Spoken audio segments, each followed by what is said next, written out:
नमस्कार दोस्तों। आज का जो टॉपिक है हमारा वो थोड़ा सा अलग है। इसमें हम जो सहायक कुल सचिव परीक्षा है उसमें जो पार्ट ए है जनरल स्टडी वाला जिसमें 5 यूनिट्स हैं, उसमें यूनिट नंबर 3 जो है वो जीएस की इस पे बात कर रहे हैं। ये वीडियो 3 एग्जाम के लिए भी हेल्पफुल है आपके। एक तो सहायक कुल सचिव का जो एग्जाम है उसमें तो काम आएगा ही आएगा। इसके अलावा जो अभी एडीपीओ का एग्जाम है एमपीपीएससी से, उसके लिए भी ये बिल्कुल उतना ही हेल्पफुल है। डीएसपी रेडियो का जो एग्जाम अभी है उसके लिए भी उतना ही हेल्पफुल है, और जो स्टेट इंजीनियरिंग सर्विस है उसके लिए भी उतना ही हेल्पफुल है। इस वीडियो को बनाने का उद्देश्य ये था कि आपको ये समझ पड़े कि जो सब्जेक्ट है वो तो स्टैटिक लिखा है उन्होंने, लेकिन वो करंट से कितना कनेक्ट होगा। तो ये जो आज का वीडियो है इसको ये सोच के मत देखिए कि सब्जेक्ट कितना जो है वो कनेक्ट हो रहा है। सब्जेक्ट तो बताएंगे ही बताएंगे, सब्जेक्ट को करंट से कनेक्ट करते हुए हमको लेकर चलना है। उस जो है वो अप्रोच पर जो है इस वीडियो को जो है वो बनाया गया। तो चलिए शुरू करते हैं इस वीडियो को। पहला प्रश्न है, 2022 में शुरू की गई ग्राम पंचायत पुरस्कार योजना के संदर्भ में कौन सा सही सुमेलित नहीं। पहला, निर्विरोध निर्वाचन, यहाँ पर अनअपोज्ड जो है वो इलेक्ट हुआ हो कोई, और कितनी सरकार उसको प्रोत्साहन राशि दे रही है। तो पहला ऑप्शन है इसमें, ऐसी ग्राम पंचायत जिनमें सरपंच निर्विरोध निर्वाचित हुए हैं उन्हें 5 लाख रुपए की प्रोत्साहन राशि मिलेगी, बिल्कुल सही है। ऐसी ग्राम पंचायत जिनके सरपंच और सभी पंच निर्विरोध निर्वाचित हुए उन्हें 7 लाख रुपए की प्रोत्साहन राशि मिलेगी, ये भी सही। ऐसी ग्राम पंचायत जिनमें सरपंच और सभी पंच महिला यानी जो महिलाएं हैं वो पंच हैं निर्विरोध निर्वाचित हुई हैं उन्हें 10 लाख रुपए की राशि मिलेगी, ये गलत है। यहीं पर पहले तो गलत वाला आंसर कर ले अलग, ये वाला जो है वो आपका गलत हो गया। और चौथा है, पंचायत में सरपंच और पंच के सभी पदों पर महिलाएं निर्विरोध निर्वाचित हुई, ये बिल्कुल सही है। तो एक तो आंसर ये वाला जो क्वेश्चन जो है वो, ये तीन तो जो है वो बिल्कुल सही है। और इन तीन में भी मैं आपको बता दूं कि जो आपको एग्जाम में इस बार आएगा वही आएगा, क्योंकि ये काफी चर्चा में था ये प्रोत्साहन राशि। एक्चुअल क्या हुआ, देखिए ये प्रश्न मैंने क्यों लिया इस टॉपिक में, यूनिट नंबर 3 जो अभी आपको बता रहा हूँ। इस यूनिट नंबर 3 में आपका पंचायती राज इंस्टीट्यूशन भी है और मध्य प्रदेश का एडमिनिस्ट्रेशन भी है, ठीक है। और ये सिलेबस कॉमन है जितने यहाँ पर एग्जाम्स लिखे हैं, assistant registrar, ADPO, DSP radio, ठीक है, स्टेट इंजीनियरिंग सर्विस है, ठीक है, यहाँ पर डेंटल सर्जन है, यूनानी मेडिकल ऑफिसर है, होम्योपैथी मेडिकल ऑफिसर है, आयुर्वेदिक मेडिकल ऑफिसर है, इन सब के लिए ये सिलेबस जो है वो कॉमन है। तो यहाँ ये कॉमन वाली जो बात है इसमें ये क्वेश्चन हमारे लिए हेल्पफुल हो जाएगा। क्या आपको लग रहा है हम पूरा जो है वो पंचायती राज एक पढ़ के चले गए, पता चले करंट से कनेक्ट कर दिया क्वेश्चन।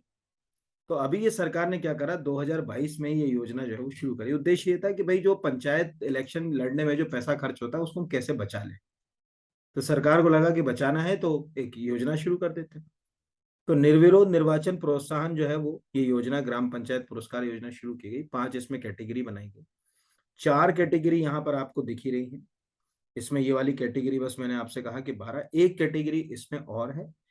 वो कैटेगरी ये है कि सरपंच के पद पर वर्तमान निर्वाचन और पिछला निर्वाचन अगर निरंतर जो है वो निर्विरोध हो, यानी जो भी सरपंच है वो पिछली बार भी निर्विरोध चुना गया हो, अभी भी निर्विरोध चुना गया होगा, तो भी उसको जो है वो 7 लाख रुपए की राशि मिलेगी। तो ऐसे टोटल जो है वो अगर कहा जाए 5 लाख रुपए, 7 लाख, 7 लाख, ठीक है, 12 लाख और 15 लाख, ये 5 जो है वो इस योजना के अंतर्गत है।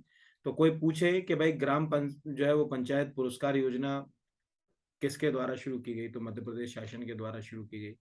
कितनी कैटेगरी में जो है वो निर्विरोध जो है वो अगर कहा जाए कि जहां पर निर्वाचन होता है वो उनको पुरस्कृत किया जाएगा, तो उन्होंने कहा सब 5 कैटेगरी इसमें रखी गई। तो यह अब आपको समझ पड़ गया होगा अगले के ऊपर आते हैं। अगला क्वेश्चन हमारा कहता है, निम्न में से किस वर्ष मध्य प्रदेश पंचायती राज अधिनियम में संशोधन नहीं किया गया, है ना। 1962 में, 1981 में, 1990 में या 1992 में। तो इसका जो आंसर है वो है 1992 में। 1992 में जो है वो अमेंडमेंट नहीं हुआ। एक्चुअल हुआ क्या, देखिए हम बहुत अच्छे से जानते हैं कि 1957 में जो बलवंत राय मेहता कमेटी थी, उस कमेटी की रिकमेंडेशन पर जब 2 अक्टूबर 1959 को भारत में पंचायती राज की शुरुआत हुई नागौर से। ये सभी को मालूम होगा, वैसे आपको कॉमन क्वेश्चन है ये, ठीक है, राजस्थान के। उसके बाद हर राज्य से कहा गया है कि वो पंचायत के ऊपर कानून करें। हम बहुत अच्छे से जानते हैं कि जो हमारा कानून है या कॉन्स्टिट्यूशन है उसमें जो डीपीएसपी, डायरेक्टिव प्रिंसिपल जिनको कहा जाता है, राज्य के नीति निदेशक तत्व, उसमें 40 नंबर का जो आर्टिकल है वो पंचायतों के बारे में, पंचायतों के गठन, राज्य के ऊपर निर्भर करता है, वो चाहे तो पंचायत का गठन करे या ना करे यहाँ पर। तो क्या हुआ कि कई राज्यों ने प्रयास किया, हमने भी प्रयास किया, ऐसा नहीं कि हमने जो है वो प्रयास नहीं किया। हमने इस दिशा में पहला बड़ा प्रयास किया 1962 में, ये याद रखिएगा, पहली बार हमने कानून बनाया 1962। फिर जब अर्जुन सिंह मध्य प्रदेश के मुख्यमंत्री थे तब इसमें अमेंडमेंट कराया गया 1981 में, इसमें संशोधन हुआ। तीसरा अमेंडमेंट हुआ 1990 में, 90 में। फिर 90 के बाद जब भारत में 73वां संविधान संशोधन आया, 73rd, ठीक है, कॉन्स्टिट्यूशनल अमेंडमेंट आया 1992, ठीक है, सॉरी 1992। तो इस कॉन्स्टिट्यूशनल अमेंडमेंट 1992 के तहत मध्य प्रदेश ने अपना एक बड़ा लेंदी पंचायती राज एक्ट, तो अभी 92 में नहीं बना हमारे, ठीक है, हमारे यहाँ कब बना, 1993 में, उसको कहा गया मध्य प्रदेश पंचायती राज अधिनियम। तो 1993 में मध्य प्रदेश ये जो पंचायती राज अधिनियम है ये आया। और छोटा मोटा अधिनियम नहीं था, इसको आप सोचोगे बिल्कुल छोटा सा अधिनियम है, तो नहीं, बड़ा अधिनियम था। 24, इसमें 3 डेट याद रखिएगा मध्य प्रदेश पंचायती राज अधिनियम की। 24 जनवरी 1994 की एक डेट याद रखिएगा, क्योंकि इस दिन ये गवर्नर की एसेट यानी गवर्नर की स्वीकृति के लिए गया। यहाँ पर तो मैं लिख रहा हूँ, यहाँ पर एसेट ऑफ द गवर्नर, ये गवर्नर से जो है। और फिर 25 जो है वो 24 जनवरी को हो गया, तो 25 जनवरी को हमने क्या कर दिया, इसको राजपत्र में जो है वो प्रकाशित कर दिया। तो 25 जनवरी 1994 को जो राजपत्र होता है, जिसको अपन एक्स्ट्रा ऑर्डिनरी गजट बोलते हैं, उसमें जो है वो प्रकाशित किया। और इसी दिन से 25 जनवरी 1994 से आधुनिक पंचायती राज का श्री गणेश हुआ मध्य प्रदेश में, ये ध्यान रखिएगा। और छोटा मोटा एक्ट नहीं है ये। कोई पूछेगा कि क्या मध्य प्रदेश जो पंचायती राज एक्ट बिल्कुल छोटा मोटा एक्ट है, आंसर इज नो। क्यों छोटा एक्ट नहीं है, क्योंकि इसके अंदर जो है वो 132 सेक्शन है, ये ध्यान रखिएगा। 132 सेक्शन तो बहुत होते हैं ना, 132 धारा और 15 अध्याय में अगर कोई एक्ट बना हो, यानी सेक्शन जो है वो अगर कहा जाए 120 132, और चैप्टर जो है वो अगर कहा जाए 50, तो सोच के देखो कि वो छोटा मोटा तो नहीं होगा। इसके अलावा इसमें शेड्यूल भी है ना, ये भी ध्यान रखिएगा कि इसके अंदर भी 4 शेड्यूल है, और चारों शेड्यूल में अच्छे से चीजें जो है वो लिखी हुई। इसीलिए ये प्रश्न जो है वो स्टैटिक भी है, डायनेमिक भी, दोनों के साथ जो है जुड़ गया। तो पहली बार कब लाए, तो 62 में लाए। संशोधन कब हुआ, 81 में। फिर क्या हुआ, 90 में। फिर 92 में नहीं हुआ, सीधे 93 में हुआ। कब हुआ, 25 जनवरी 1994 को, 1994 को मध्य प्रदेश में आधुनिक या विधिवत जो है वो पंचायती राज का जो है वो श्री गणेश जो है वो हो गया। ये वाला क्वेश्चन है ना, और ये वाला प्रश्न भी आपको पूछा जाएगा। उसमें टोटल जो है सेक्शन कितने हैं, 132, अध्याय कितने हैं, तो 15। तो इसका एक अलग से मैं पंचायती राज का कभी वीडियो बना दूंगा आप लोगों को। तो जो 132 सेक्शन तो पढ़ना हमारे लिए बिल्कुल पॉसिबल नहीं है, आप भी जानते हैं कि किसी भी स्थिति में 132 सेक्शन जो है वो नहीं पढ़ा जा सकता। तो जो मेन मेन इंपॉर्टेंट सेक्शन है उसके ऊपर एक वीडियो हम लोग क्या कर लेंगे, प्लान कर लेंगे कि क्या क्या उसमें जो है वो पूछे जा सकते हैं। अब अगले क्वेश्चन की ओर बढ़ जाते हैं, देखते हैं अगला क्वेश्चन क्या कहता है। अगला क्वेश्चन कहता है यहाँ पर, मध्य प्रदेश पंचायती राज व्यवस्था में सुधार के लिए पंचायती राज संचालनालय यानी डायरेक्टरेट की स्थापना किस की गई। तो पंचायती राज संचालनालय को इंग्लिश में बोलते हैं डायरेक्टरेट। 25 जनवरी 1994, 24 अप्रैल 1994, 6 दिसंबर 2007, या 1 अप्रैल 2008। तो इसका आंसर जो है वो है 1 अप्रैल 2008। एक्चुअल क्या हुआ कि जब नया पंचायती राज एक्ट आया और 25 जनवरी 1994 को उसको सरकार ने लागू कर दिया। अब सरकार को ये लगा कि यार पंचायती राज से जुड़े हुए मुद्दों को हम कैसे देखें, क्या होगा। तो सरकार ने क्या करा, एक यानी अगर कहा जाए डायरेक्टरेट के गठन के लिए कोशिश करी, और इसका एक डिसीजन लिया गया 6 दिसंबर 2007 को। ध्यान रखिए, डिसीजन कब लिया सरकार ने, 2007 में, कि हम एक अलग से जो है वो डायरेक्टरेट जो है वो बनाएंगे। अब जिस दिन डिसीजन लिया उसी तो दिन नहीं बन जाएगी ना। यहाँ पर अगर कहा जाए कि एक स्वतंत्र आप डायरेक्टरेट बनाओगे, तो ये डायरेक्टरेट बनी कब से, 1 अप्रैल 2008 को। 1 अप्रैल 2008 को ये डायरेक्टरेट का जो है वो गठन। इस प्रकार तब से आज तक मध्य प्रदेश ये पंचायती राज डायरेक्टरेट या संचालनालय जो है वो काम कर रहा है। तो दोनों बातें अलग अलग है, दोनों का डिफरेंस याद रखिएगा कि गठन की प्रक्रिया जो है वो या निर्णय जो है वो कब लिया गया और गठन कब हुआ, दोनों बातें एक दूसरे में जो है वो क्लैश जो है वो ना हो तो ज्यादा अच्छा रहेगा। अगला है, मध्य प्रदेश योजना आयोग का गठन किया गया था, ठीक है, यानी योजना आयोग मतलब Madhya Pradesh planning commission. First 1 नवंबर 1956, सेकंड 24 October 1972, थर्ड 1 November 1982, और फोर्थ 21 September 2007। तो आंसर है 24 October 1972। ये ध्यान रखिए। एक्चुअल ऐसा है, ध्यान से समझिए योजना आयोग की कहानी। हम बहुत अच्छे से जानते हैं कि भारत में प्लानिंग कब से शुरू हुई, यानी फर्स्ट 5 ईयर प्लान कब आया? 1 अप्रैल 1951 को। अब ये चलता रहा कब तक? यहां पर अगर कहा जाए 1 अप्रैल से 31 मार्च 1956 तक, इस तक चला ये फर्स्ट 5 ईयर प्लान। ये फर्स्ट 5 ईयर प्लान था। अब इस फर्स्ट ईयर 5 ईयर प्लान जब ये खत्म हुआ तब तो हमारा राज्य अस्तित्व में ही नहीं आया था, मध्य प्रदेश। तो फर्स्ट 5 ईयर प्लान के समय में प्लानिंग शुरू नहीं। सेकेंड 5 ईयर प्लान शुरू हो गया 1 अप्रैल 1960 सॉरी 56 से 31 मार्च 1956, सॉरी यहाँ पर 61 गलत हो गया। तो अब सेकेंड 5 ईयर प्लान जो भारत में शुरू हुआ वो हुआ 1 अप्रैल 1956 से, यानी 1 अप्रैल 1956 से शुरू हुआ। अब सीधी सी बात है कि जब ये प्लान शुरू हुआ सेकंड, उस समय भी आपका राज्य, हमारा राज्य अस्तित्व में नहीं आया था, क्योंकि हमारा राज्य तो कब अस्तित्व में आया इस रूप में? 1 नवंबर 1956 को। तो शुरुआती जो ये 2 5 ईयर प्लान था, इनका सीधा मध्य प्रदेश के साथ हम सीधे नहीं जोड़ पाते इनको, क्योंकि वर्तमान मध्य प्रदेश के रूप में नहीं थे। तो हमारे यहाँ विधिवत रूप से अगर कहा जाए प्लानिंग की शुरुआत हुई थर्ड 5 ईयर प्लान से, क्योंकि थर्ड 5 ईयर प्लान जब आया 61 से 66 के बीच, यानी 1 अप्रैल 1961 से 66 तक चला वो, इस दौरान हमारा राज्य अस्तित्व में आ चुका था।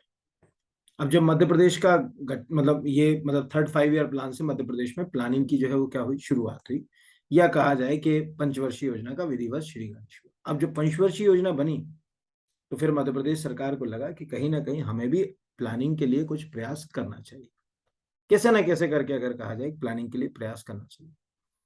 तो ये बात है प्रकाश चंद्र सेठी की, ये ध्यान रखिएगा। उस समय, जिस समय की अब मैं कहानी सुना रहा हूँ, ये जो 24 अक्टूबर 1972 का लिखा हुआ है, तो उसमें जो है वो कहानी शुरू होती है प्रकाश चंद्र सेठी, ये मध्य प्रदेश के जो है वो सीएम थे। प्रकाश चंद्र सेठी के शासनकाल में ये पहली बार ये मतलब अप्रोच आई कि हमें भी प्लानिंग के लिए जो है वो कुछ काम जो है वो करना चाहिए। उन्होंने कहा क्या करें? तो उन्होंने कहा साहब एक काम करते हैं, एक बोर्ड जो है वो अगर बना दिया जाए तो वेल गुड होगा। तो प्रकाश चंद्र सेठी के ही शासनकाल में 24 अक्टूबर 1972 को मध्य प्रदेश प्लानिंग बोर्ड का गठन हुआ। ध्यान, कमीशन नहीं, बोर्ड। उस समय उसका जो नाम था बोर्ड था। या हेडिंग में जरूर अपन गठन की बात कर रहे हैं तो वो गलत नहीं है, लेकिन वो शुरुआत में उसका ओरिजिनल नाम क्या था? वो था प्लानिंग बोर्ड। तो स्टेट प्लानिंग बोर्ड, ठीक है, याद रखिएगा, यहां लिख दे रहा हूं मैं। ये कब अस्तित्व में आ गया? 24 अक्टूबर। और इसमें एक्स ऑफिसो चेयरमैन होता है मुख्यमंत्री। तो उस समय चूंकि मुख्यमंत्री कौन थे? प्रकाश चंद्र सेठी। तो प्रकाश चंद्र सेठी मध्य प्रदेश जो प्लानिंग बोर्ड है या योजना बोर्ड है उसके पहले चेयरमैन थे। और ये अच्छा खासा बड़ा बोर्ड जो है वो बनाया था। इसमें एक चेयरमैन था, और चेयरमैन के अलावा अगर कहा जाए एक वाइस चेयरमैन के जो है वो बारे में प्रोविजन था, और 11 इसमें पार्ट टाइम मेंबर होते थे। समय निकलता चला गया, सरकार को ये लगा कि अब कुछ और जो है वो सुधार की बात करना चाहिए। तो फिर जो सुधार हुआ ये बहुत बाद में हुआ, 2007 में, 21 सितंबर 2007 को। इसीलिए ये डेट मैंने सब इस तरह से लिंक करी है कि आपके एग्जाम में कोई क्वेश्चन खराब हो। 21 सितंबर 2007 को मध्य प्रदेश सरकार ने ये ना सोचा कि यार ये प्लानिंग बोर्ड जो है वो, क्योंकि अब पूरे देश में प्लानिंग कमीशन, हमारा प्लानिंग बोर्ड तो अच्छा नहीं लग रहा। तो प्लानिंग बोर्ड का नाम बदल के, यानी अब ये जो बोर्ड है, यहां लिख दे रहा हूं, ये क्या नाम ले लेगा? कमीशन। यानी अब जो है वो कमीशन कहा जाएगा। इस तरह से हमें यह समझ पड़ा कि 24 अक्टूबर 1972 को मध्य प्रदेश प्लानिंग बोर्ड अस्तित्व में आया। बाद में इस प्लानिंग बोर्ड का जो है वो 21 सितंबर 2007 को नाम बदला गया, और नाम बदलने के बाद यही प्लानिंग बोर्ड जो है वो मध्य प्रदेश प्लानिंग कमीशन के नाम से जाना जाने लगा। और एक मल्टी मेंबर बॉडी है, 11 पार्ट टाइम मेंबर हैं, एक चेयरमैन है, एक जो है वो वाइस चेयरमैन। चेयरमैन जब भी होगा वो मध्य प्रदेश का मुख्यमंत्री ही होगा, यानी कोई पूछेगा कि इसका चेयरमैन कौन होगा, तो वो मध्य प्रदेश का मुख्यमंत्री ही होगा। ये आप जो है वो इसमें याद रखिएगा, कभी कोई क्वेश्चन आ जाए तो। चलिए अगले के ऊपर आ जाते हैं। अब अगला देखते हैं। यहीं से लेता हूँ, एक मिनट। अब अगला क्वेश्चन जो है वो, अब आपको वहां पर प्रशासनिक व्यवस्था भी है ना, मुख्यमंत्री, राज्यपाल, विधानसभा अध्यक्ष, इनके भी क्वेश्चन आपको आएंगे। जैसे अभी फॉरेस्ट सर्विस में उन्होंने जो एक द्वारिका प्रसाद मिश्र की, जो उनका समाचार पत्र प्रकाशित होता था लोकमत, उसका क्वेश्चन पूछ लिया। तो क्वेश्चन तो ऐसे ही पूछे जाएंगे। तो मध्य प्रदेश के कौन से मुख्यमंत्री नेता प्रतिपक्ष यानी लीडर ऑफ द अपोजिशन, ना जो विपक्ष में बैठता है उसी को अपन लीडर अपोजिशन कहते हैं। तो उस अपोजिशन का भी एक नेता होता है जिसको अपन लीडर ऑफ द अपोजिशन कहते हैं। तो ये पूछ रहा है कि भाई इनमें से कौन सा मुख्यमंत्री नेता प्रतिपक्ष के जो है वो उस पे जो है वो नहीं रहा, या वो कभी नेता प्रतिपक्ष जो है वो नहीं बना। तो सबसे पहला है वीरेंद्र कुमार सकलेचा, ये नेता प्रतिपक्ष रहे बिल्कुल यहाँ पर अगर कहा जाए। दूसरा है अर्जुन सिंह, अर्जुन सिंह भी नेता प्रतिपक्ष रहे। सुंदरलाल पटवा, सुंदरलाल भी नेता प्रतिपक्ष जो है वो रहे। उमा भारती जो है वो नेता प्रतिपक्ष जो है वो नहीं रही, ये याद रखिए। ठीक है, उमा भारती कभी भी जो है वो नेता प्रतिपक्ष के पद पर जो है वो नहीं रही। हाँ, महिलाओं में अगर कोई पूछेगा कि भाई कोई कोई महिला है क्या नेता प्रतिपक्ष रही मध्य प्रदेश के अंदर, तो हाँ, एक ही महिला रही और उनका नाम जो है वो है जमुना देवी, है ना। तो यहाँ पर मैं लिख देता हूँ कि वो तो नहीं रही, लेकिन जमुना देवी नेता प्रतिपक्ष के पद पर रहने वाली पहली महिला थी।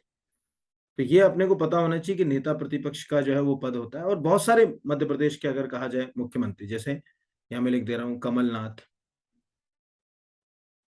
श्री आप लगा लीजिएगा सब में, क्योंकि सम्मान तो सभी के लिए है बराबर, लेकिन हर जगह लगाया नहीं जा सकता, यहाँ पर संभव नहीं है। कमलनाथ है, बाबूलाल गौर हैं,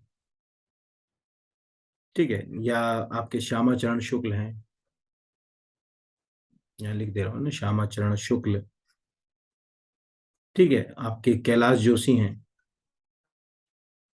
कैलाश जोशी, ठीक है, सुंदरलाल पटवा, अर्जुन सिंह, वीरेंद्र कुमार सकलेचा तो हैं ही यहाँ। इसमें एक नाम द्वारिका प्रसाद मिश्र का भी, जो भी मैं बोल रहा था जिनके बारे में, द्वारिका में इस तरफ से माता लगा लीजिएगा। तो ये सब जितने भी मुख्यमंत्री हैं, ये सब यानी वीरेंद्र कुमार सकलेचा, अर्जुन सिंह, सुंदरलाल पटवा, कमलनाथ, बाबूलाल गौर, श्यामा प्रसाद शुक्ल, कैलाश जोशी, द्वारिका प्रसाद मिश्र, ये सब मध्य प्रदेश में नेता प्रतिपक्ष रह चुके हैं। यानी सरल भाषा में कहा जाए तो लीडर ऑफ द अपोजिशन के नाम से इनको जो है वो जाना जाता है। तो कभी आ जाए तो आप याद रखिएगा, जैसे भी गोविंद सिंह थे लीडर ऑफ द अपोजिशन, तो इस तरह से ये आता है, जो भी विपक्ष में सबसे बड़ी पार्टी होती है उसका नेता होता है। तो उमा भारती कभी भी नहीं रही हैं लीडर। मतलब ये भी है कि आपको ये पता होना चाहिए कि कई मुख्यमंत्री ऐसे रहे जो लंबे समय से मुख्यमंत्री हैं लेकिन कभी लीडर ऑफ द अपोजिशन नहीं बने। जैसे श्री शिवराज सिंह चौहान जो वर्तमान मध्य प्रदेश के मुख्यमंत्री हैं, वो कभी लीडर ऑफ द अपोजिशन नहीं रहे। तो कंफ्यूज मत हो जाना कि यार इतने लंबे समय से जो है वो मुख्यमंत्री के पद पर हैं, कहीं लीडर ऑफ द अपोजिशन रहे कि नहीं रहे। तो उन्होंने टिक मार दिया कि लीडर ऑफ द अपोजिशन भी रहे, नहीं, वो लीडर ऑफ द अपोजिशन पे नहीं रहे हैं, ये याद रखिएगा। अगले क्वेश्चन पर आते हैं। मध्य प्रदेश के प्रथम विधानसभा में प्रोटेम स्पीकर, है ना, प्रोटेम का मतलब होता है टेम्परेरी। तो पहले तो अपन क्वेश्चन को समझें कि क्या है। श्री कुंजीलाल दुबे, श्री काशी प्रसाद पांडे, गुलशेर अहमद और ब्रजमोहन मिश्र। तो इसका आंसर है काशी प्रसाद पांडे। काशी प्रसाद पांडे जो है वो अगर कहा जाए हमारे जो है वो प्रोटेम स्पीकर थे। एक्चुअल होता क्या है, देखो, जब भी नई कोई विधानसभा गठित होगी या लोकसभा का गठन होगा, तो नए मेंबर्स को शपथ कैसे दिलाई जाएगी, क्या प्रक्रिया होगी यहाँ पर, ठीक है, जो फ्लोर टेस्ट होगा उस समय वो कैसे कराया जाएगा, ये सब के लिए जो है वो एक पोस्ट होती है जिसको अपन प्रोटेम कहते हैं। हालांकि कॉन्स्टिट्यूशन में भी इसके बारे में बात है, लेकिन प्रोटेम वर्ड का प्रयोग जो है वो नहीं किया गया है ना, संविधान में प्रोटेम यानी वर्ड का जो है वो प्रयोग नहीं किया गया। तो शुरू से ही जो है वो प्रोटेम नाम की जो है वो पोस्ट जो है वो एक इम्पोर्टेंट जो है वो पोस्ट जो है वो मानी जाती है। तो हम ये तो बहुत अच्छे से जानते हैं कि जो मध्य प्रदेश के अंदर जो विधानसभा के जो अध्यक्ष हैं, उन विधानसभा में जो पहले विधानसभा अध्यक्ष थे वो थे कुंजीलाल दुबे, है ना। कोई पूछेगा मध्य प्रदेश के फर्स्ट स्पीकर कौन थे विधानसभा के, तो कुंजीलाल दुबे। कुंजीलाल दुबे के बाद जो थे वो थे दूसरे काशी प्रसाद पांडे। तो ये कुंजीलाल दुबे जब मतलब अगर कहा थे उस समय इनको जो शपथ दिलाई थी, ठीक है, ये उस समय किसको जो है वो प्रोटेम स्पीकर अपॉइंट किया था? काशी प्रसाद पांडे को। ये याद रखना कि कोई जो है वो पूछ ले तो ये क्वेश्चन आ सकता है कि भाई प्रोट फर्स्ट, क्योंकि जनरली हर बच्चे को रटा होता है कि कुंजीलाल दुबे फर्स्ट स्पीकर थे, पर प्रोटेम स्पीकर का नाम तो ना के बराबर लोगों को रहता है कि भाई प्रोटेम स्पीकर भी थे कोई। तो ये क्वेश्चन आ सकता है कि भाई प्रोटेम स्पीकर कौन थे यहाँ पर। तो जैसे ऐसे इसको याद रखो कि जब 2018 में मध्य प्रदेश में विधानसभा के चुनाव हुए तो प्रोटेम स्पीकर जो है वो बनाया गया था दीपक सक्सेना को, है ना। ये कोई पूछेगा कि भाई किसको जो है वो प्रोटेम स्पीकर बनाया, तो दीपक सक्सेना को। तो इस तरह से दीपक, और फिर उसके बाद दीपक सक्सेना के बाद जगदीश देवड़ा भी रहे प्रोटेम स्पीकर, है ना, क्योंकि आपको मालूम है कि सत्ता बहुत बदली 2018 से अभी हमारे यहाँ। ठीक है, तो अभी 23 में हमारे इलेक्शन है मध्य प्रदेश के अंदर। तो ये हमारी जो वर्तमान अगर कहा जाए 15वीं विधानसभा, ये ध्यान रखना, इसमें भी एक अनोखी चीज बता रहा हूँ आपको। ये जो 15th असेंबली है, 15th विधानसभा मध्य प्रदेश की असेंबली, विधानसभा, इस विधानसभा में 3 प्रोटेम स्पीकर हो गए। पहले हो गए दीपक सक्सेना,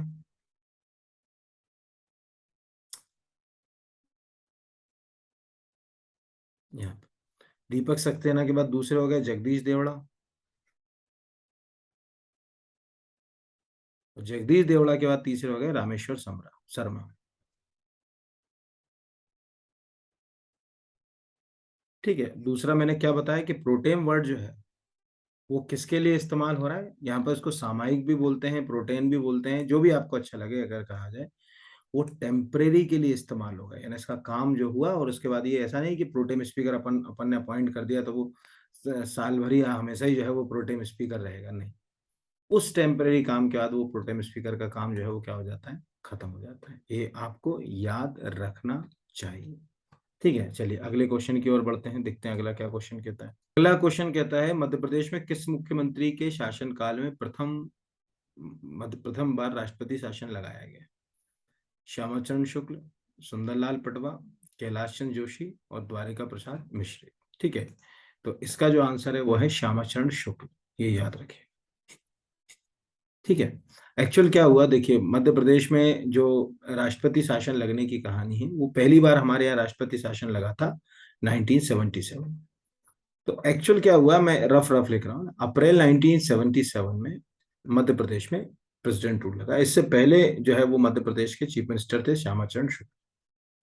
और ये प्रेसिडेंट रूल ज्यादा नहीं चला, मतलब मोटा मोटा 1.5 1 महीने चला, यानी अप्रैल से मई और मई से जून तक। ठीक है, और जून में 1977 में ये राष्ट्रपति शासन हट गया। राष्ट्रपति शासन हट गया तो सत्ता भी बदल गई। बाद में जो इलेक्शन हुए उसमें जनता पार्टी की सत्ता आ गई, कैलाश चंद्र जोशी जो है वो चीफ मिनिस्टर बन गए। ठीक है, यानी यहाँ पर जब ये हटा तो उसके बाद किसके हाथ में पावर आ गई? कैलाश चंद्र जोशी के हाथ में पावर आ गई। अब कैलाश चंद्र जोशी की भी सत्ता जो है वो बहुत लंबे समय तक नहीं चली। 1980 में जब जनता पार्टी के हाथ से सत्ता गई तो इंदिरा गांधी फिर से एक बार प्रधानमंत्री बन गई देश की।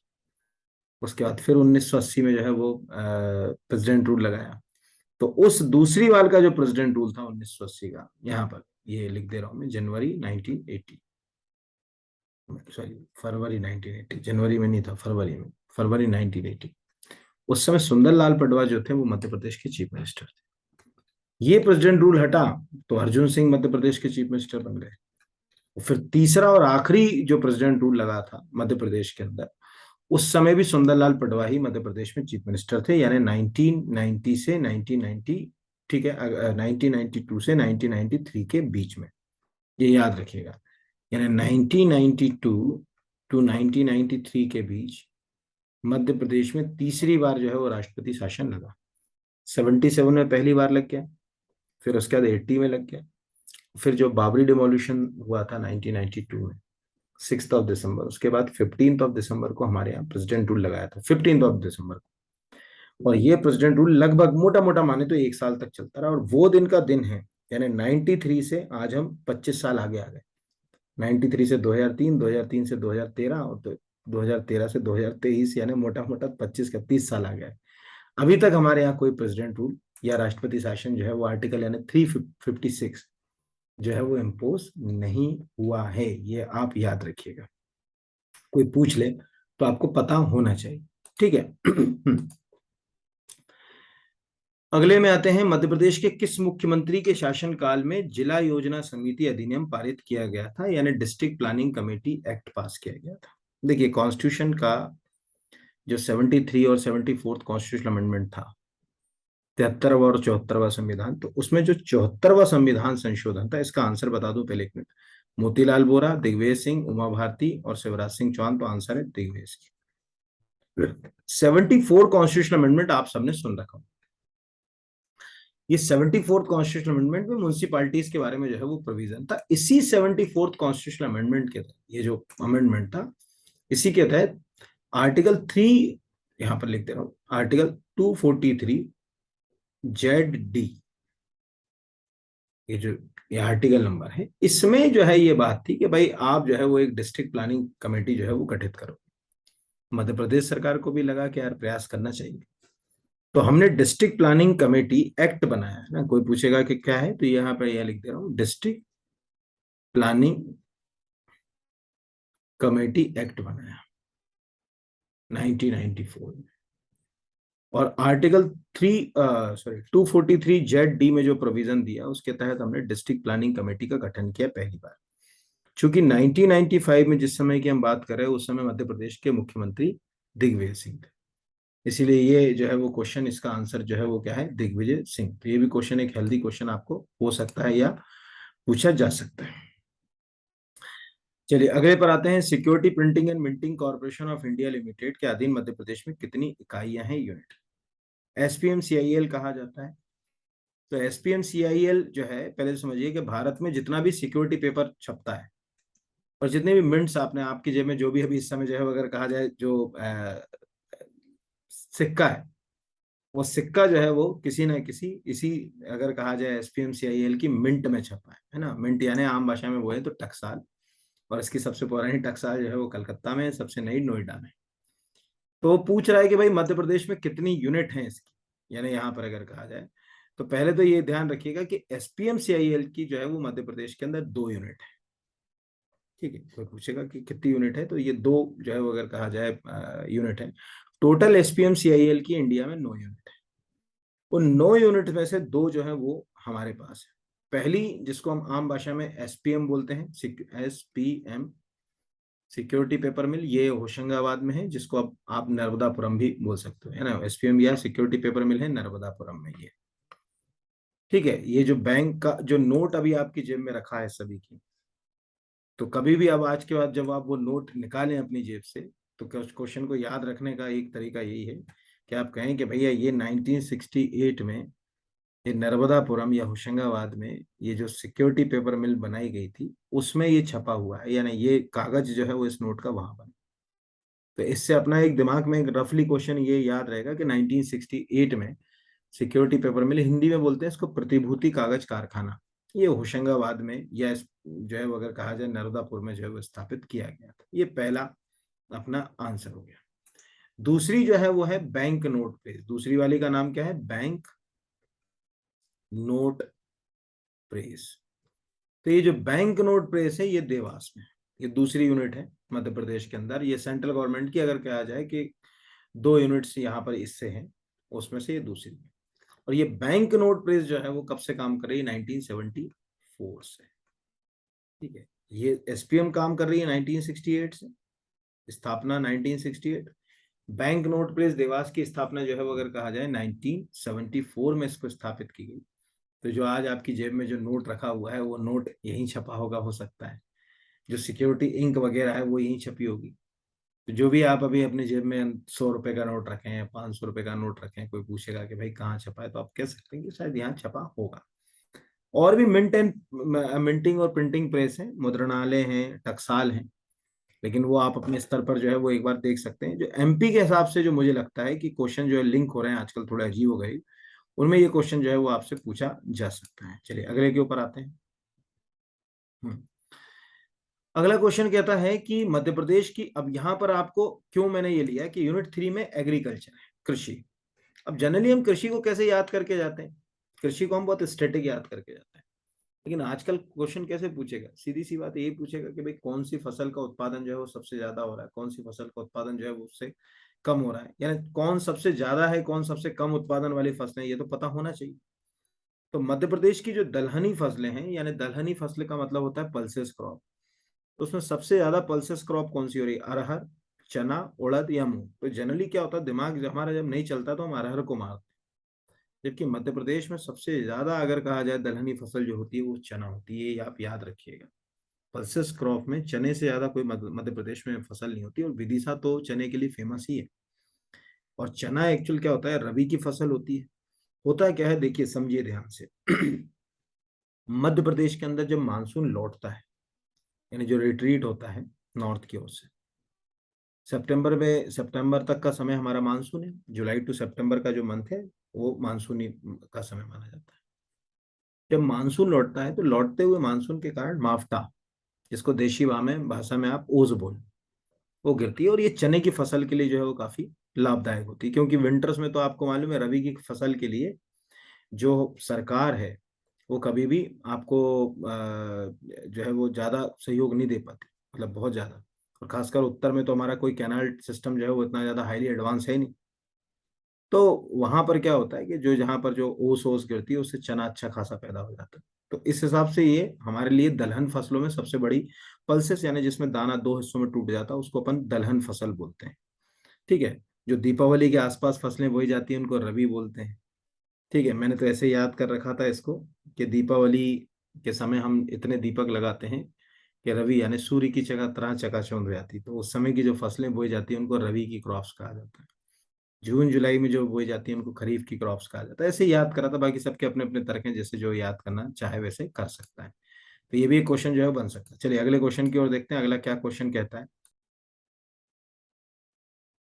अब अगला क्वेश्चन है, 2020-21 के अंतिम अनुमानित आंकड़ों के अनुसार मध्य प्रदेश में साग सब्जी फसलों के उत्पादन में सर्वाधिक उत्पादन रहा। पहले तो ये बता दूं, ये सबसे लेटेस्ट आंकड़े हैं 2020-21, यानी अभी तक के।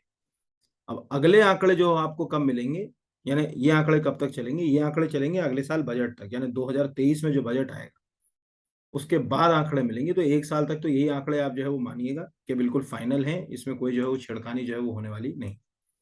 तो ऑप्शन जो है वो है, पहला है आपका आलू, दूसरा है प्याज, तीसरा है टमाटर और चौथा है शकरकंद। तो सबसे ज्यादा जो हमारा उत्पादन होता है वो प्याज का होता है, ये ध्यान रखिए। आपको ये तो मालूम ही होगा, खंडवा और उसके आसपास की जो बेल्ट है वो ऐसे भी प्याज के लिए जो है वो बहुत ज्यादा फेमस है, मतलब जानी जाती है यहाँ पर। तो ये जो उत्पादन होता है ये होता है लाख मीट्रिक टन में, है ना, ये ध्यान रखिए। कोई पूछेगा कि कैसे होता है, तो ये लाख मीट्रिक टन में होता है। और ये मीट्रिक टन में जो उत्पादन होता है, इसमें अगर अपन एक एवरेज लगाएं कि कितना मीट्रिक टन है, तो लगभग अगर कहा जाए कि अभी 2020-21 में 207 208 मीट्रिक टन के आसपास जो है वो हमारा उत्पादन रहा। लगभग 207 मान लो आपके, 207 मीट्रिक टन लगभग अप्रोक्स। इस 207 में से अकेले प्याज का जो है वो 47 मीट्रिक टन का कंट्रीब्यूशन, अकेले यहाँ पर अगर कहा जाए ये। और प्याज का जो है वो लगभग 35, अप्रोक्स बता रहा हूँ, एग्जैक्ट तो नहीं बता रहा, अप्रोक्स। और तीसरे नंबर पे जो है वो इसमें जो है वो सबसे ज्यादा आता है टमाटर। इससे सिद्ध होता है कि अगर साग सब्जी की बात करें तो आलू टमाटर प्याज, इसीलिए हम आलू टमाटर प्याज की सब्जी ज्यादा खाते हैं। तो इसमें आपने देखा होगा कि प्याज प्याज रोजमर्रा की जिंदगी में तो प्याज, फिर आलू, फिर टमाटर, या प्याज आलू टमाटर, ऐसे याद रख लो आप, जैसे अच्छा लगे आपको, आपके ऊपर है कैसे याद रखोगे उसको। तो ये जो है वो हमारा फसल का जो है वो उत्पादन है, ये हमको आ सकता है, क्वेश्चन एग्जाम में पूछा जा सकता है।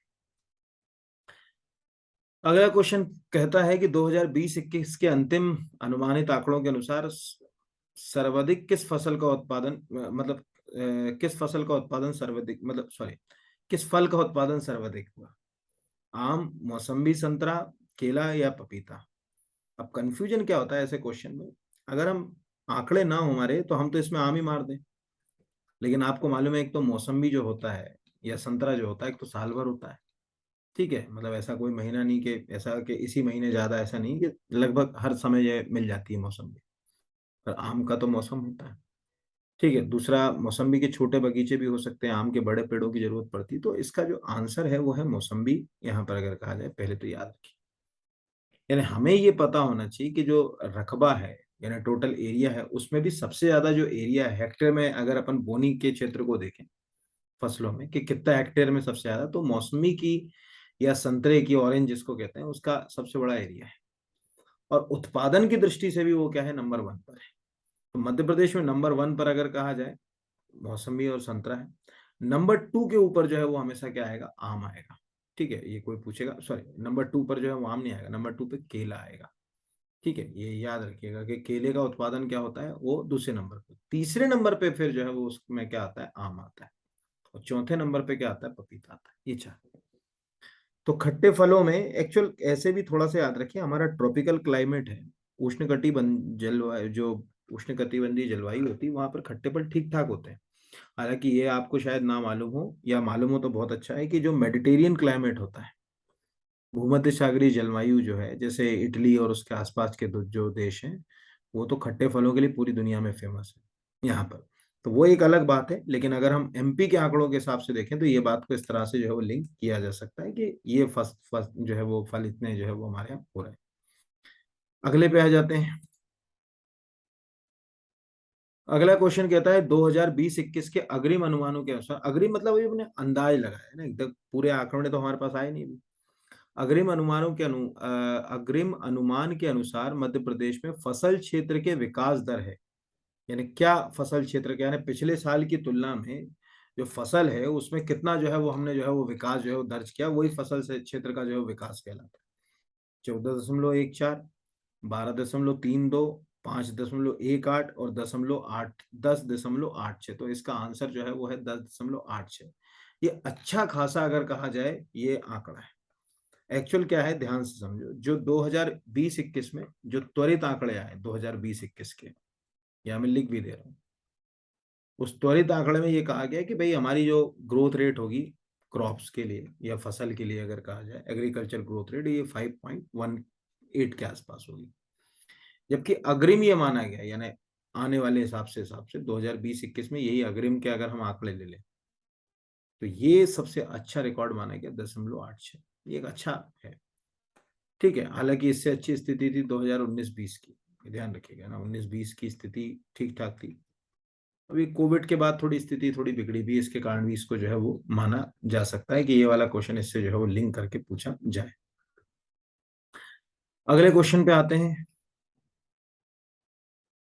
यहाँ पर अगला है, निम्न मध्य प्रदेश में सर्वाधिक किस वाणिज्य फसल का उत्पादन होता है? जो कमर्शियल क्रॉप है या कैश क्रॉप है, जायद फसल और वाणिज्य फसलें लगभग एक ही जैसी हमारे लिए। तो कपास, गन्ना, आलू और प्याज। तो पहले तो देखिए कि हमारी जो वाणिज्य फसलें हैं वो ये दो ही। अगर हम हिंदुस्तान के हिसाब से बात करें कि सबसे ज्यादा कैश क्रॉप्स कौन सी होती है, तो वहां है गन्ना, इंडिया में। लेकिन जब हम मध्य प्रदेश की बात करते हैं तो गन्ने से ज्यादा क्या है, अगर कहा जाए, कपास। तो ये याद रखिएगा, ये ऑल ओवर इंडिया है और ये एमपी के रिस्पेक्ट में। ये ध्यान रखिएगा, मध्य प्रदेश के अंदर जो है वो कपास का, अब सभी को मालूम है कि पूरा मालवा जो है वो अपनी ब्लैक सॉइल के लिए जाना जाता है। और काली मिट्टी जो है वो कपास के लिए, मतलब सबसे अच्छी मिट्टी जो है वो काली मानी जाती है कपास के लिए। तो इस तरह से हम ये कह सकते हैं कि हाँ, कपास का उत्पादन जो है वो मध्य प्रदेश में अच्छा खासा होता है। ये इसीलिए वो नंबर 1 क्रॉप इस मामले में है। चलिए अगले क्वेश्चन की ओर बढ़ते हैं। अब अगला क्वेश्चन कहता है कि मध्य प्रदेश, मतलब देखिए मैं यहाँ आपको कर क्या रहा हूँ, पहले तो मैं इसी क्वेश्चन से एक बार और चीज बता दूं, मैं आपको समझाने की कोशिश कर रहा हूँ कि प्रश्न कैसे आएंगे। जैसे आपको सिंपल प्रश्न, जैसे मैं यही लिख देता हूँ, एक प्रश्न आ गया कि भाई मध्य प्रदेश में सबसे ज्यादा जो सीरियल क्रॉप्स हैं या खाद्यान्न जो फसलें हैं, उनमें सबसे ज्यादा कौन सी खाद्यान्न फसल होती है? धान होती है, गेहूं होती है, ऐसे आपको क्या करेगा, वो दे देगा।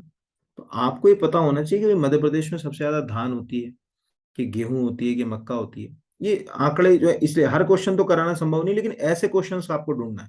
जैसे ये क्वेश्चन लिखा तो हमको मालूम है कि सबसे ज्यादा होता है हमारे गेहूं, गेहूं के बाद दूसरे नंबर पे होती है धान, और धान के बाद जो है वो खाद्यान्न फसलों में तीसरे नंबर पे होती है मक्का। ये सब सीरियल क्रॉप्स कहलाती हैं, इनको खाद्यान्न फसल के नाम से जो है वो जानते हैं। ठीक है, कोई पूछेगा कि भाई कौन सी खाद्यान्न फसलें सबसे ज्यादा हो रही, तो ये खाद्यान्न फसलें जो है वो सबसे ज्यादा हो रही। तो जैसे अभी दलहन बताई थी यहाँ पर, ऐसे ही सपोज मान के चलो उसने क्वेश्चन पूछ लिया कि तिलहन फसलें जो ऑयल सीड्स हैं, उन ऑयल सीड्स में सबसे ज्यादा कौन सी हो रही है हमारे यहाँ, तो आपको जो है वो तिलहनी फसलों में पता होना चाहिए कि मध्य प्रदेश की जो सबसे बड़ी तिलहन फसल है वो है सोयाबीन। ठीक है, क्योंकि कई लोग क्या होते हैं, सोयाबीन का दिमाग ही नहीं लगा कि यार सोयाबीन दलहन फसल है कि तिलहन फसल। तो टेक्निकली सोयाबीन दलहन फसल नहीं है, तकनीकी रूप से देखा जाए तो सोयाबीन जो है वो तिलहन फसल है, यानी ऑयल सीड में आती है। तो हमारे यहाँ सबसे ज्यादा ऑयल सीड है सोयाबीन। उसके बाद जो है वो फिर है सरसों और राई, जिसको मस्टर्ड भी बोलते हैं। तो ऐसे क्वेश्चन छोटे छोटे लिख के रख लोगे आप, तो आपको काफी एग्जाम में क्या हो जाएगी, हेल्प हो जाएगी, समझ पड़ेगा कि वो क्या पूछना चाह रहा है, उसका नेचर भी समझ पड़ेगा एग्जाम का। ठीक है, चलिए अगले के ऊपर है। अगला, मध्य प्रदेश के औद्योगिक क्षेत्रों के बारे में कौन सा सही सम्मिलित नहीं। औद्योगिक क्षेत्र जिला, प्रश्न क्यों पूछा गया, आप एक लिस्ट बना लो पूरी, क्योंकि जो औद्योगिक क्षेत्र है, उनसे क्वेश्चन एक आते ही। पीलूखेड़ी राजगढ़ बिल्कुल सही है। पुरैना जो है वो मुरैना में नहीं है, ये गलत है, पुरैना पन्ना में है, यहाँ पर अगर कहा जाए ये गलत हो गया। मालनपुर भिंड में है, पीथमपुर धार में है, ये याद रखिएगा। ऐसे आपको क्या करना है, एक पूरी जो है वो लिस्ट बना लेना है कि कहाँ कौन कौन से जिलों में कौन से औद्योगिक केंद्र हैं। जैसे पुरैना जो है वो यहाँ पर आपने काट के पन्ना कर दिया। कंफ्यूजन क्या होता है कि अगर ये चीज अपन याद ना करके जाए तो तुक्का नहीं लगा सकते। जैसे एक सिंपल सी लॉजिक है, भोपाल के पास पड़ता है मंडीदीप, लेकिन हम बहुत अच्छे जानते हैं कि मंडीदीप आता रायसेन में है। ठीक है, ऐसे ही नर्मदापुरम, ठीक है, के पास है बुधनी, ये पास है बुधनी, लेकिन बुधनी जो है वो आता किस में है, सीहोर में। एक बार एक क्वेश्चन आया था, रेलवे स्लीपर कहाँ बनते हैं मध्य प्रदेश में, एमपीपीएससी में। तो फिर वो बोनस में चला गया था, क्योंकि उसमें बनखेड़ी का भी नाम था और बुधनी का भी था। हाँ, दोनों ही जगह बनते हैं, तो शायद कुछ कारण से वो बोनस में चला गया। लेकिन बुनियादी बात यह है, तो एक ऐसी लिस्ट बना लीजिएगा कि अभी जो नए, जैसे अगर कहा जाए औद्योगिक जो है वो, अगर कहा जाए जैसे मेघनगर है, ठीक है, तो आपको पता होना चाहिए कि भैया वो कहाँ पड़ता है मेघनगर।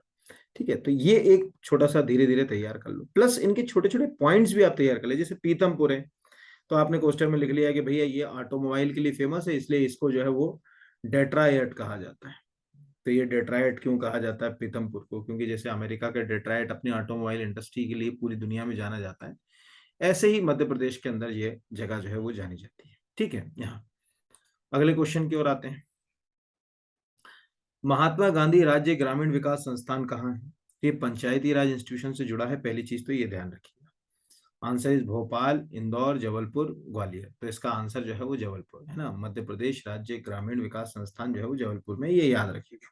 इसमें कुछ समझने वाली बात नहीं, ये वन लाइन फैक्ट है। तो ऐसे फैक्ट जो है वो आपको पता होना चाहिए कि मध्य प्रदेश में किस तरह से जो है चीजें रहेंगी, क्या रहेंगी, ये आ सकते हैं क्वेश्चन। छोटे छोटे क्वेश्चन तैयार करना, इसीलिए ये प्रश्न मैं करा रहा हूँ कि किस तरह के क्वेश्चन बन रहे हैं, और उनमें आपको कितना अपडेट रह के जो है वो क्वेश्चन को जो है वो समझना है, वो सब चीजें। चलिए अगले के ऊपर आ जाते हैं। जैसे अगला है, निम्नलिखित में से असत्य कथन को छांटिए। मध्य प्रदेश में लोकसभा के लिए अनुसूचित जाति की 4, अनुसूचित जनजाति की 6 सीट है, ये बिल्कुल सही है। ठीक है, हम जानते हैं कि लोकसभा के अंदर जो है वो टोटल जो सीटें हैं वो 29 है, ये ध्यान रखिए, कोई पूछेगा, ये यहाँ पर 29 सीट है। और इन 29 सीटों में से 6 सीटें जो है वो अगर कहा जाए लोकसभा में अनुसूचित जनजाति की, और 4 सीटें जो है वो है अनुसूचित जाति की। दूसरा कहता है कि मध्य प्रदेश में लोकसभा में 29 और राज्यसभा की 11 सीटें, ये भी बिल्कुल सही है, यहाँ पर उसी की व्याख्या यहाँ पर कर दी। तीसरा है, मध्य प्रदेश विधानसभा में अनुसूचित जाति की 35 और अनुसूचित जनजाति की 47 सीटें हैं, ये भी सही है। चौथा कहता है मध्य प्रदेश विधानसभा में अनुसूचित जाति की 47 और अनुसूचित जनजाति की 35 सीटें हैं, ये गलत है ना। देखिए हमारे राज्य में जनजाति आबादी, अनुसूचित जनजाति की जो आबादी है अनुसूचित जाति की आबादी से ज्यादा है। ठीक है, ये अपने को मालूम होगा कि अनुसूचित जाति की आबादी लगभग जो है वो 15.6% है, अनुसूचित जनजाति की आबादी जो है वो लगभग 21.1% है, जो है वो 2011 की जनगणना के अनुसार, लगभग बता रहा हूँ। तो सीटों का भी आंकड़ा आप इससे जो है वो अंदर, एक चीज को दो से लिंक करो क्वेश्चन को, जितना लिंक कर पाओगे क्वेश्चन उतना एग्जाम के पास जाएंगे हम। तो अभी क्या हुआ कि 2007 में जो डिलिमिटेशन कमीशन था, 2007 वाला जो ऑर्डर आया था डिलिमिटेशन कमीशन का, उसमें उस समय से 2007 के बाद जो 2008 के चुनाव हुए, 2013 मतलब क्या होता है, विधानसभा चुनाव के पहले आएगा ये ऑर्डर। तो 2007 में एक ऑर्डर आया डिलिमिटेशन कमीशन ऑर्डर, उसके बाद 2008 में 2008 के बाद 2013 में, और 2013 के बाद 2018 में हमारे यहाँ सीटें यही थी। अनुसूचित जाति की 35, अनुसूचित जनजाति की 47। अब जो है वो 18 के बाद आएगा 2023 में। उस समय सीटों का क्या होगा वो नहीं कहा जा सकता, क्योंकि 2003 में जो सीटें थी ना वो कम थी। ध्यान रखिएगा, 2003 में ये 34 और 41 थी, यानी एससी की 34 थी, एसटी की जो है वो 41 थी। ये 2003 की स्थिति में थी। अभी अपन 2008, 13, 18 की बात कर रहे हैं। तो इस हिसाब से ये वाला जो है वो गलत हो गया। इस तरह के क्वेश्चंस आपको समझ पड़ते होंगे कि क्यों पूछे जा सकते हैं। चलिए अगले के ऊपर आ जाते हैं। अगला है 2022 में मध्य प्रदेश शासन के द्वारा सतत विकास लक्ष्यों को प्राप्त करने वाली पंचायतों के लिए आरंभ की गई पुरस्कार योजना में शामिल नहीं। यानी जो पर, अगर कहा जाए पंचायतें सतत विकास के लक्ष्य में जो है वो योगदान दे रही है, उसके लिए कौन सा अवार्ड जो है वो शुरू नहीं किया गया। महिला एवं बाल हितैषी पंचायत ये बिल्कुल शुरू किया गया। स्वच्छ स्वस्थ और हरित पंचायत ये भी शुरू किया गया। जल परिपूर्ण पंचायत ये भी शुरू किया गया। ई पंचायत ये शुरू नहीं किया गया, है ना, ये ध्यान रखिए। टोटल एक्चुअल क्या है, मध्य प्रदेश सरकार ने इसमें 4 कैटेगरीज में पुरस्कार जो है वो रखे। ठीक है, इसमें जो चौथी कैटेगरी है उसको बोलते हैं आर्थिक रूप से आत्मनिर्भर पंचायत। तो इसको अगर काट दिया जाए और यहां लिख लिया जाए आर्थिक रूप से आत्मनिर्भर पंचायत,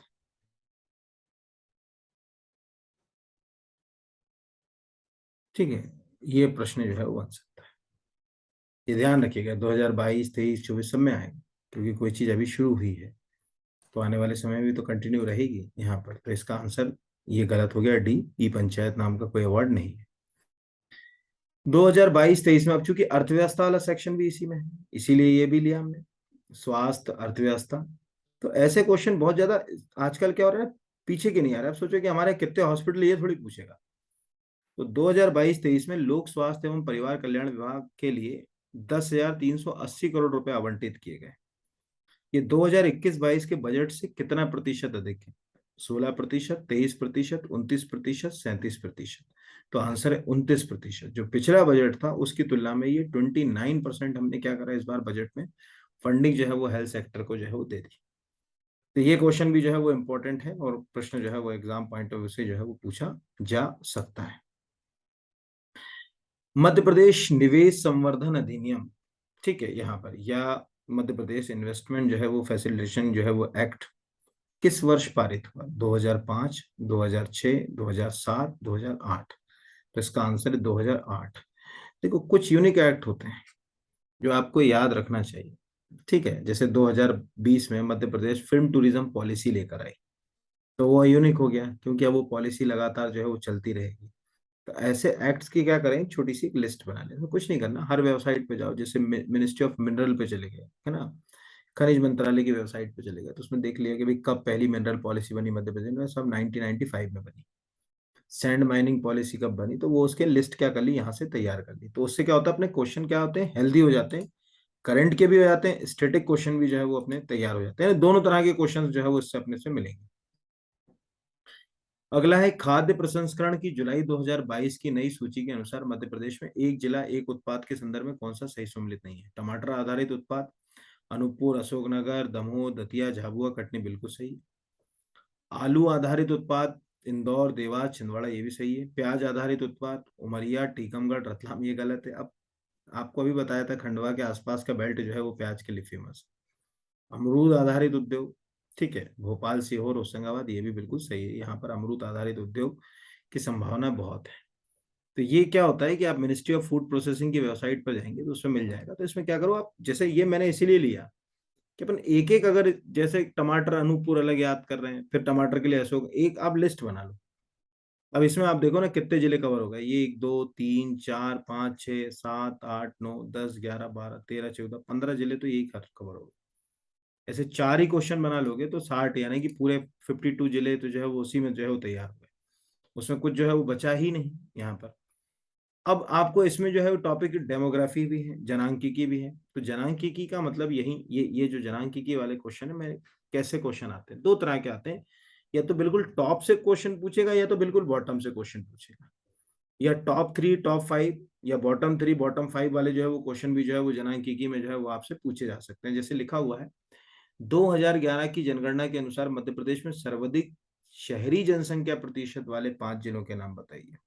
भोपाल, इंदौर, ग्वालियर, सागर। ठीक है, यहाँ पर अगर सॉरी 5 जिलों में शामिल नहीं, तो भोपाल, इंदौर, ग्वालियर तो है, सागर इसमें जो है वो शामिल नहीं है। जो टॉप 5 डिस्ट्रिक्ट है उसमें सागर जो है वो नहीं है। अब ऐसे जो क्वेश्चन है, इन क्वेश्चंस को करोगे कैसे, मतलब इन क्वेश्चंस के लिए क्या स्ट्रेटजी अपनाओगे, क्या रणनीति पे ये क्वेश्चन करोगे? तो इसका देखो सबसे सरल तरीका है। यूं तो आप किसी भी अगर कहा जाए कि किताब को उठा लो, जनरली जो भी गाइडें आती हैं एमपी की, उसमें ये आपको पूरा की पूरा जो है वो रिकॉर्ड मिल जाता है, मतलब ऐसा नहीं कि नहीं मिलेगा। लेकिन क्या करोगे आप, टॉप और बॉटम 5 की अपनी खुद की एक छोटी छोटी सी अप्रोच जो है वो तैयार कर लो। ठीक है, कि भाई जो है वो अगर कहा जाए कि टॉप 5 डिस्ट्रिक्ट कौन से होंगे, बॉटम 5 जो है वो डिस्ट्रिक्ट कौन से होंगे, इसकी छोटी छोटी सी फाइलें बना लो आपने। तो उसमें क्या होगा कि अपना क्वेश्चन जो है वो खराब नहीं होगा। इसमें 3 हिस्सों में जो है उसको बनाओ, है ना। 3 हिस्सों का मतलब क्या है कि पहला तो आप उसके अंदर बनाओ कि ओवरऑल जो है वो अगर कहा जाए कि जनसंख्या वाले जिले, फिर उसके बाद जो है वो शहरी जनसंख्या वाले जिले और ग्रामीण जनसंख्या वाले। तो ऐसे अगर कहा जाए कि आपने तैयार कर लिए, तो आपके क्वेश्चन जो है वो आसानी से जो है वो मतलब मुझे नहीं लगता कि कोई जो है वो दिक्कत आपको आने वाली है ना। जैसे इसको ऐसे समझो, मैं जो कहना चाह रहा हूँ वो समझो। सपोज ये क्वेश्चन आ जाए कि भाई सबसे अधिक जनसंख्या वाले 5 जिले कौन से, तो आप कैसे कॉपी में कैसे ड्रॉ करके रखोगे? आप ऐसे ऐसे चार्ट बना लो। एक सबसे पहला बड़ा बना लो, उसमें आप फिगर भले ही याद मत रखो, आप उसके अंदर यहाँ पे लिख लो इंदौर। ठीक है, ये आपने लिख लिया इंदौर। फिर उससे थोड़ा सा नीचे बना लो इंदौर, यानी सबसे ज्यादा, अगर कोई पूछे कि भाई जो है पॉपुलेशन के हिसाब से सबसे बड़ा जो है किस शहर में सबसे ज्यादा पॉपुलेशन है, तो आपका आंसर हो गया क्या? इंदौर। इंदौर के जस्ट बाद जो है वो कहाँ चले गए आप? जबलपुर। ये यहाँ पर जबलपुर। जबलपुर के बाद फिर जो है वो तीसरे नंबर पे आप आ गए कहाँ? सागर। ये सागर आ गए हैं। प्रतिशत नहीं बता रहा हूँ, है ना, टोटल जनसंख्या के हिसाब से बता रहा हूँ। सागर के बाद आ गए आप भोपाल। भोपाल के बाद जो है वो फिर आ गए आप कहाँ पर? रीवा। तो अब ये अगर आपने खुद का ऐसा एक चार्ट बना लिया, सोचिए, तो आपके दिमाग में वहां एग्जाम हॉल में ये चार्ट ही आ जाएगा कि यार वो सबसे ऊपर था, वो सबसे नीचे था। और अगर आप ऐसे फिगर याद करके जाओगे तो फिर तो मुझे मालूम है कि उलझन होगी होगी। तो फिगर नहीं करना है ना। जैसे अब ये यही जो क्वेश्चन है, इसी को क्वेश्चन को अगर मैं बना के आता तो कैसे बनाता? यहाँ पर ऐसे घर पे कर लेना आप लोग। अब यहाँ तो थोड़ा मेरे से सीधा नहीं बनता, इसलिए सबसे ऊपर अगर परसेंटेज वाइज बात करें कि अर्बन पॉपुलेशन का परसेंटेज कहाँ है सबसे ज्यादा, तो भोपाल में। तो अब आप खुद दिमाग लगाओ, अगर भोपाल में अर्बन जो है वो पॉपुलेशन का प्रतिशत सबसे ज्यादा है, तो ये साफ है कि वहाँ रूरल पॉपुलेशन का प्रतिशत क्या है? सबसे कम है। तो सबसे पहले ये मैंने बी लिख दिया है ना, भोपाल। भोपाल के बाद दूसरे नंबर पे आता है आई यानी इंदौर। इंदौर के बाद तीसरे नंबर पे आता है जी यानी ग्वालियर। आप पूरा पूरा लिखिएगा फिर। ठीक है, इंदौर के बाद आता है ग्वालियर। ग्वालियर के बाद चौथे नंबर पे आता है जबलपुर। जबलपुर के बाद 5वें नंबर पे जो है वो आता है उज्जैन।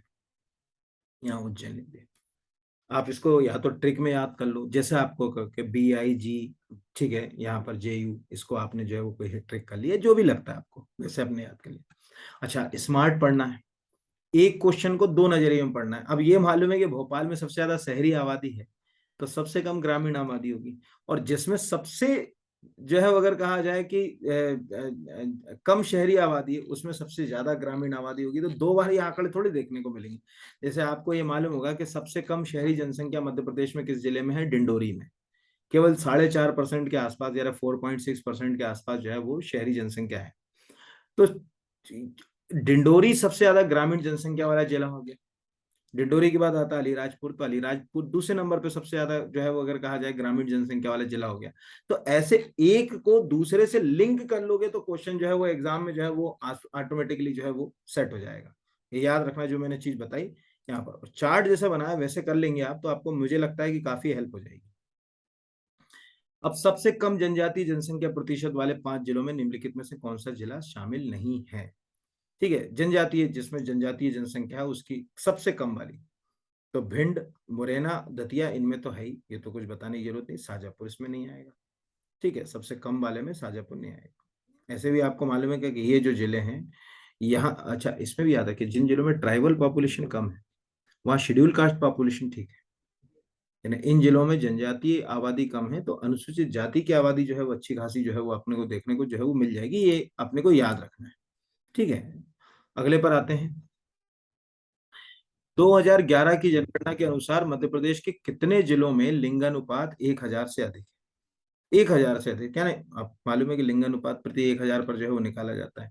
अब ये प्रश्न मैंने क्यों लिखा, क्योंकि हमें ये पता होता है, जब भी हम इस तरह के क्वेश्चंस जो है वो पढ़ते हैं तो हमारे दिमाग में होता है कि भाई ये सबसे ज्यादा लिंग अनुपात वाला जिला कौन सा है, सबसे कम लिंग अनुपात वाला जिला कौन सा है। ये तो हम पढ़ के जाते हैं, लेकिन क्या हम ये पढ़ के जाते हैं कि भैया कितने जो है ऐसे जिले हैं जिनमें जो है वो 1000 से ज्यादा है, या राष्ट्रीय स्तर के लिंग अनुपात से ज्यादा यानी नेशनल लेवल का जो फिगर है उससे ज्यादा है, ऐसे कितने जिले हैं, ये हम नहीं पढ़ के जाते, इसलिए ये क्वेश्चन क्या हो जाते हैं, खराब हो जाते हैं। ठीक है, तो जैसे क्वेश्चन है कि 3 जिले, 4 जिले, 5 जिले, तो 6 जिले, तो 4 जिले मध्य प्रदेश के ऐसे हैं। ठीक है, ये ध्यान रखिएगा, मध्य प्रदेश के 4 जिले ऐसे हैं जिनका लिंगानुपात 1000 से अधिक है। सबसे पहले आता है बालाघाट, यहाँ लिख दे रहा हूँ ना, बालाघाट नंबर 1। बालाघाट के बाद दूसरा आता है अलीराजपुर, इसका लिंगानुपात भी 1000 से ज्यादा है, 1011 के आसपास। तीसरे नंबर पे आता है मंडला, और चौथे नंबर पे आता है डिडोरी। इन चारों का लिंगानुपात 1000 से ज्यादा है, ये ध्यान रखिएगा, 1000 से ज्यादा लिंगानुपात वाले जिले हैं ये। ऐसे क्वेश्चन जो है वो आजकल पूछे। हाँ, हम क्या रख के आते हैं, सबसे ज्यादा लिंगानुपात वाला जिला बालाघाट, सबसे कम वाला हमने याद करके चले गए भिंड। कोई पूछेगा भाई सबसे कम लिंगानुपात कहाँ है, तो भिंड में। भिंड के बाद दूसरे नंबर पे कौन सा आता है, उन्होंने कहा मुरैना। तीसरे नंबर पे कौन आता है, तो उन्होंने कहा ग्वालियर। तो आजकल क्या करने लगे, वो उलझे हुए क्वेश्चन पूछने लगे। ऐसे जैसे आपसे पूछ लिया कि 900 से कम वाला कितना है, या 1000 से ज्यादा वाले कितने हैं, तो उसमें क्या होता है कि थोड़ा लॉजिक, तो जब भी जहां से भी आंकड़े याद करें तो उसके ऐसे छोटे छोटे चार्ट भी बनाएं, जिससे कि आपको कोई क्वेश्चन ऐसा अगर उलझा सा आ जाए। प्रश्न ऐसे ही आ रहा है आजकल, नेचर आपने देख ही लिया होगा, उसमें कुछ बताने की जरूरत है ही नहीं कि जो है वो कुछ अलग आया। अगला है, मध्य प्रदेश सरकार ने मध्य प्रदेश कृषि लागत एवं विपणन आयोग का गठन कब किया? कृषि वाला टॉपिक है आपको, और अभी तो ये इतना चल रहा है कृषि लागत एवं विपणन बोर्ड का, आयोग का। भारत में भी देखा होगा आपने जो है वो मिनिमम सपोर्टिंग प्राइस को लेकर कितना हंगामा रहा, तो ऐसा हमारे राज्य ने भी जो है वो अपने स्तर पर काम किया। तो 2017 में हमने मध्य प्रदेश कृषि लागत एवं विपणन जो है वो आयोग का गठन किया था। ये हमको जो है वो एक क्वेश्चन जो है वो पता होना चाहिए, मतलब ये एक हेल्दी क्वेश्चन है, अपने को आ सकता है। तो ये इस तरह से मैंने जो है वो आपको कुछ क्वेश्चन जो है वो बताए कि भाई क्या नेचर से क्वेश्चन आएंगे। मैंने आपको कोशिश करी कि नेचर क्या रहेगा एग्जाम में, क्वेश्चन किस तरह से जो है वो पूछे जाएंगे, ये अगर आपको पता है तो आप जो है वो जीत गए।